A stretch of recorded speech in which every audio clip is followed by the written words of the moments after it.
But you know, it's very intimidating because you sit down in a circle and everybody's in a circle and there's candles and it's all dark and you can hear the jungle out there in the darkness. And then I came to a place where the animals had all met and there was this light coming from the forest and they were deciding what to do. One friend, he wanted me to, this guy got me a bunch of books and he kept telling me, did you read the books I got you? I said, no. He goes, I'm going to kill a butterfly every day that goes by. This is how magnificent. And actually, this is what, when... Me and Danny Jones had like a moment of silence for the wood while we had it on the ground when we were building it in this room. We're very sorry to Paul Rosolie. Right, what Julian Thank you for this doesn't tree. know is- Now make the fucking table. Yeah, what you don't know is that when I take you to the jungle, I'm going to tell the trees. Yeah. Well, right when he's on ayahuasca, I'm going to be like, jungle, do you know Wait, what he did? no. I'm not doing ayahuasca right before we go into the jungle for the first time. I'm Whoa, gonna do it after. okay. First of all, I keep having this conversation with everybody. When I tell my local team, the guys that brought me into the jungle, the guys who taught me everything I know about the jungle, when I tell them that there are people who do ayahuasca not in the jungle, they throw their heads back laughing. They're like, the only place you can do it is the jungle because it comes from the jungle. Is that just like a meta thing, or is that scientifically, Well, I mean, you can.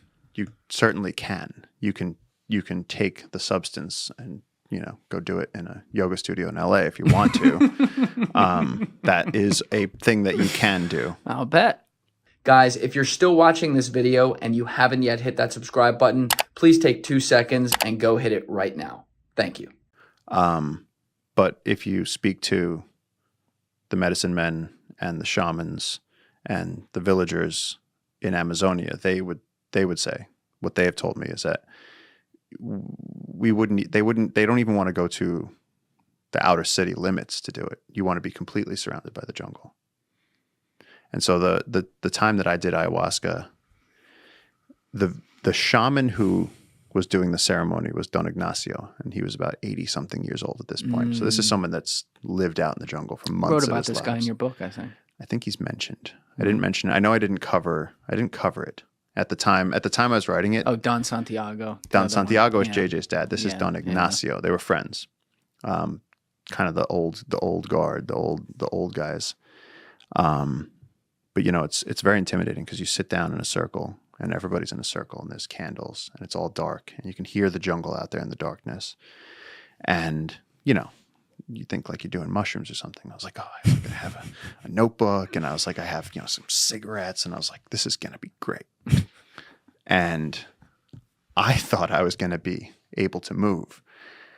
You kneel in front of the shaman and, he's got the feathers and he's smoking a cigarette. And so he draws the cigarette and then he blesses the drink with the smoke. And he says a prayer over the drink and the smoke flows over the liquid. And then he gives it to you and you drink.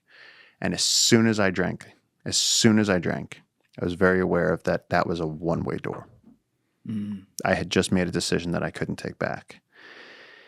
And I went and I sat down, I took my place, and then somebody else went, and then they drank. And for maybe 5 minutes, I was sitting there and going, okay, no, it's going to be okay.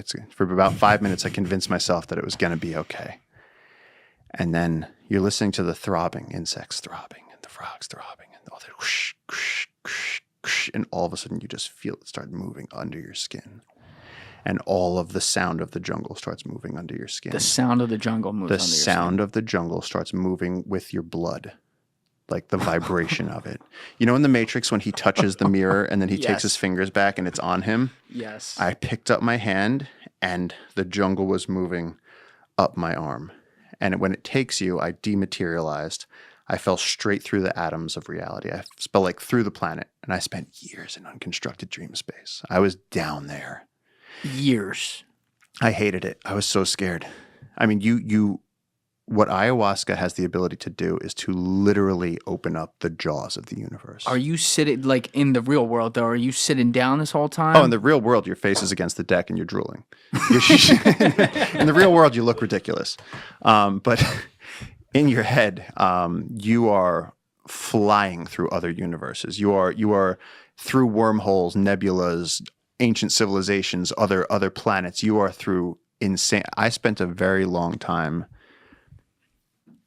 in space. This is what you experience. You experience being in complete blackness. I started from a consciousness with no ability to speak. I stopped thinking in words. We think in words. We don't realize we do, but we actually think in words. I stopped thinking in words and was just... How do you stop thinking in words? You drink ayahuasca. I know, but what? So when you're seeing things, though, you could know what that is without calling it in your mind what that is? It was the experience of being an awareness. I was aware that I don't even know how to explain it now that I'm not on ayahuasca. We should have some. We could hook it up.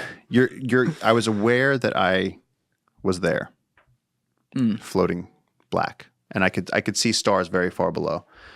And then, you go through so many things. There's so many stages. There was the deep space stage where you had no physical form. At one point, I got to experience being a snake and moving through the forest. And so the trees were like skyscrapers. The trees were 10 times the size of these trees. And you're moving through leaves and going over obstacles through the forest. And then, there's just endless stages. I could honestly fill the podcast with all the crazy shit that I experienced, but it's... How long were you under? Approximately 5 or 6 hours.